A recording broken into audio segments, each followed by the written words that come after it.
উজনি অসমৰ ৰাইজে আধ্যাত্মিক প্ৰশান্তি লাভ কৰিব।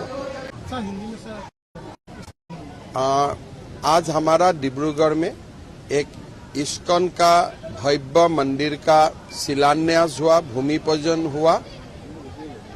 ये भूमि पूजन अनुष्ठान में भाग लेने का मेरा सौभाग्य हुआ।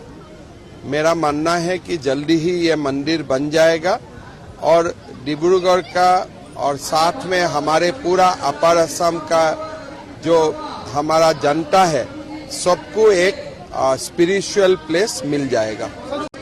অনলাইন ট্ৰেডিঙৰ ক্ষেত্ৰত দুজনকৈ মুখ্য প্ৰবঞ্চকক ডিব্ৰুগড়ত ধৰিছে, গতিকে গোটেই চক্ৰটো উৎখাত কৰি কিবা SIT গঠন কৰাৰ কথা চিন্তা কৰিছে নেকি? যিমানখিনি এনেকুৱা কাম চলি আছে আমি ৰাইজৰ সহযোগিতা বিচাৰিছো। ৰাইজে জনাব লাগে যোনে য'ত এনেকুৱা কামত আছে আমি গোটেই বস্তুটোকে নোহোৱা কৰিম। কিন্তু ৰাইজক মই এটাই অনুৰোধ কৰিম যে ৰিজাৰ্ভ বেংক আৰু ৰিজাৰ্ভ বেংকৰ অনুমোদিত সংস্থাতহে যাতে নিজৰ টকা পইচা জমা কৰে, নহলে বাৰে বাৰে আমি এনেকে ঠগ আৰু প্ৰবঞ্চনাৰ বলি হৈ থাকিব লাগিব।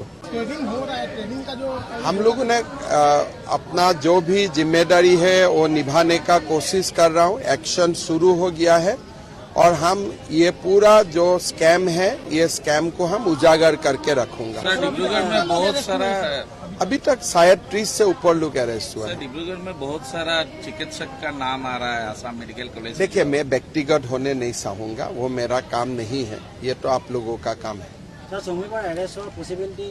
सबके যোন যোন এইটো কাম কৰিছে উইদাউট ৰিজাৰ্ভ বেংক পাৰমিশ্যন সকলো এৰেষ্ট হ'ব।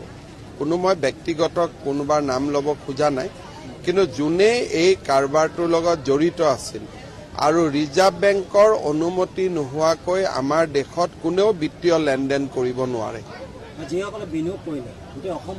তেওঁলোকে জানি বুজি চৰকাৰক নুসুধাকৈ কাৰো লগত কথা নপতাকৈ বিনিয়োগ কৰাটো ভুল হৈছে। ভৱিষ্যতে যাতে এনেকুৱা কোনেও বিনিয়োগ নকৰে তাৰ বাবে মই অনুৰোধ জনাম আৰু পুলিচে চেষ্টা কৰিব কাৰ পৰা কিমান টকা যদি উদ্ধাৰ কৰিব পাৰি। মোক ব্যক্তিগত নকৰিব আৰু কাৰবাৰ SIT বুলি কথা নাই। CIDয়ে কেছটো কৰি আছে, কৰি থাকিব। যদি আমাক কিবা স্পেচিয়েল মানুহৰ দৰকাৰ হয় তেতিয়া SIT হ'ব। গতিকে এইটো DGPয়ে সিদ্ধান্ত ল'ব। কালি ডিব্ৰুগড় আমাৰ পুলিচে আমাৰ বাইট দিছে যে অন্য ষ্টেটতো এইটো এইটো গোটেই অল অভাৰ ইণ্ডিয়াতে হয় আৰু আমি ভাৰত চৰকাৰকো আমি জনাইছো যে এনেকুৱা ঘটনা এটা চলি আছে। Thank you sir.